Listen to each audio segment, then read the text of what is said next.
Welcome and congratulations on arriving at the beginning of month 2 of our journey together. If this is your first time joining, this video is part of a 12-month healing series. Each month, we will focus on a different layer of mind-body-spirit alignment. This month, we will be discussing reclaiming agency. You're welcome to walk the whole year with us or simply take what you need today. Just the fact that you are here right now tells me that you're ready to make an important shift in your life. But now, before we talk about agency, I want to name something important. In month 1, we covered the illusion of success, and we worked through a process of moving out of illusion and into awareness. Now, if month 1 loosened things for you, if it made you more aware, more honest, or more sensitive to misalignment, you may have noticed something else, a subtle feeling of, well, now what? That feeling is not impatience, it's readiness. And lately, a lot of you have been asking me a version of the same question. Where have you faced that feeling in real life, where you saw the truth and then had to choose? So this month, I'm going to do something I don't always do. I'm going to weave in real-world examples from my life, not as a life story and not to make this about me, but so that your nervous system can recognize what agency looks like in a human being. Because agency is not a concept, it's a lived experience. And for many of us, agency doesn't arrive like confidence. It arrives like a quiet moment where you realize, I'm not trapped. Now let me slow that down. As you hear the word agency, notice your body. Do you feel openness, tension, a tightening in your chest, or a softening in your belly? That reaction tells you more than any definition ever could. Most people think agency means independence, confidence, decisiveness, strength. But from a nervous system perspective, agency is much more basic than that. Agency is the felt sense, I have options, even if I don't take them yet. I learned this the hard way, long before I had any coaching language for it. I grew up in a small town in New Hampshire with asthma as a child, so even as a kid, my body taught me something early on. When you can't breathe, your world gets very small. Options feel fewer and panic rises fast. And my parents taught my sisters and me something really powerful, which is if you work hard, you can do anything.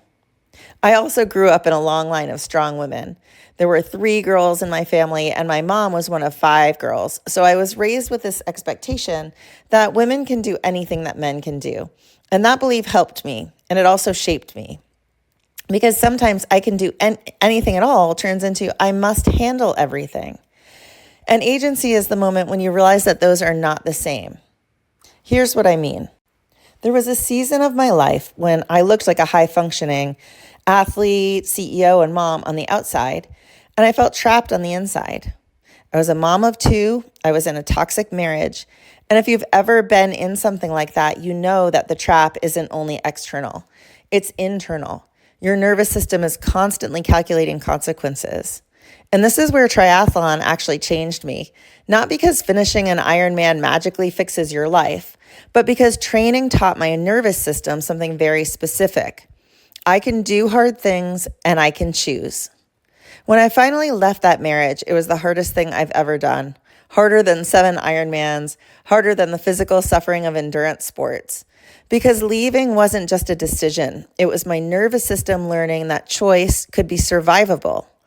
So if you're someone who thinks, why can't I just decide? I want you to hear me. Agency is not reclaimed through willpower. If a choice feels dangerous, your nervous system will default to obligation. That's why month 2 is not about fixing what you noticed last month. It's about learning how to respond to awareness without collapsing back into old patterns. Because awareness without agency can feel destabilizing, and agency without awareness becomes control. So this month we practice choice, but not the kind of choice that lives only in the mind. Real agency is not deciding harder. It's restoring the felt sense that you're allowed to choose. So this month is not about asking, what should I choose?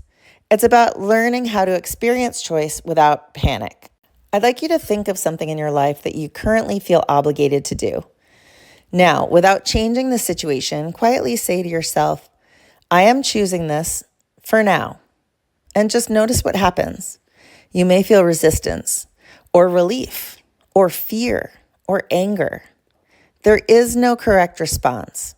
What matters is that your nervous system just encountered choice as a felt experience. Agency is not binary, it's a spectrum. And many of us learned early that choice had consequences, that saying no meant conflict, that changing our mind meant instability, that prioritizing ourselves meant abandonment. So we learned to comply and called it responsibility. That learning was adaptive, but it may not be necessary anymore. Month 2 is where we begin to question that gently, not by rebelling, by restoring inner permission. Permission to feel, permission to pause, permission to not decide immediately. Let me be very clear. Reclaiming agency does not mean becoming selfish. It does not mean blowing up your life. It means becoming conscious of what you're choosing and where you have forgotten that you are choosing. And that awareness alone begins to change the nervous system. So here's your guiding question for this month. Where can I allow myself to experience even a small amount of choice today? Not the right choice, not the perfect choice, just choice.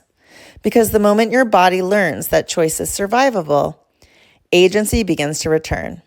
And when agency returns, alignment becomes possible in a new way. Not forced, not performative, but lived. Welcome to month 2.